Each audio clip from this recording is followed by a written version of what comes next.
The state Senate is expected to vote tomorrow on a bill that would change how Texas summer camps prepare for flooding. But as the special session nears an end, some high-profile bills still have a ways to go. Fox 4's David Sintendry has more on where the biggest bills stand. David.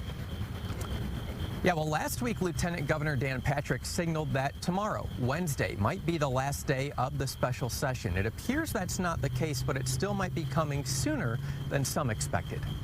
Work remains for Texas state lawmakers during the legislature's second special session of the summer. It began August 15th. It can continue up to 30 days. But Fox 4 has learned some lawmakers in the House and Senate want to adjourn this week, while plenty of bills sit in limbo. Last week, Lieutenant Governor Dan Patrick said the plan was to be done this week. Because our plan is to be out of here next Wednesday.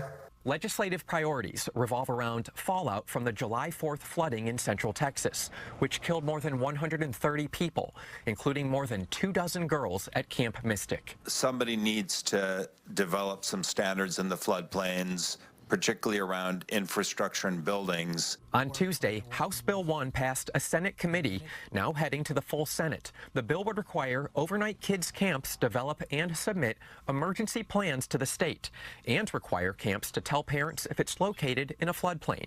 Senate Bill 1, which could ban camp licenses if housing is in a river floodplain, is scheduled to be heard by the full House Wednesday.